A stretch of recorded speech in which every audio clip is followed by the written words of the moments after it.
સમાચાર અમદાવાદથી, જ્યાં ડબલ સિઝનના કારણે રોગચાળો વકર્યો હોવાના આંકડા સામે આવ્યા છે। અમદાવાદમાં વાયરલ ઇન્ફેક્શનના કેસમાં ઉછાળો છે। યુએચસી અને સીએચસીમાં એક જ દિવસમાં 1500થી વધુ કેસ નોંધાઈ રહ્યા છે। અમદાવાદમાં કુલ 87 હેલ્થ સેન્ટરમાં 10,000 જેટલા દર્દી નોંધાયા છે। આ દર્દીનો આંકડો માત્ર યુએચસી અને સીએચસીમાં નોંધાયેલા દર્દીઓનો છે। આ ઉપરાંત ટ્રસ્ટ સંચાલિત કે ખાનગી હોસ્પિટલમાં પણ દર્દી નોંધાતા હોય છે।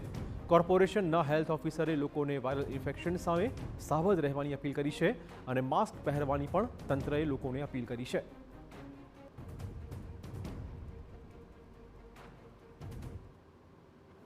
આ 87 સેન્ટરમાં ટોટલ ગઈકાલના રોજ 6,500 જેટલા વ્યક્તિને સારવાર આપવામાં આવેલી છે અને તેમાં મુખ્યત્વે કેસીસ આઈધર ફીવરના છે, હેડેકના છે, આ ઉપરાંત રેસ્પિરેટરી ઇન્ફેક્શનના કેસ પણ આની અંદર સામેલ થયેલા છે।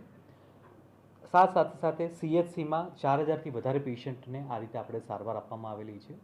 ટોટલ અંદાજે 10,000 જેટલા પેશન્ટને સારવાર આપવામાં આવેલી છે। તે પૈકી 1,500 જેટલા લોકોને respiratory infection with cough and cold જેવા સિમ્ટમ્સ જાણવા મળેલ છે, જેને આપણે વાયરલ ઇન્ફેક્શન કહી શકાય છે। આ તમામ દર્દીઓને કોર્પોરેશન દ્વારા જરૂરી દવાની સારવાર પૂરી પાડવાની, એક્ઝામિનેશન, આ તમામ વસ્તુ કોર્પોરેશન દ્વારા હેલ્થ સેન્ટર મારફતે ડૉક્ટર દ્વારામાં કરવામાં આવી રહ્યું છે।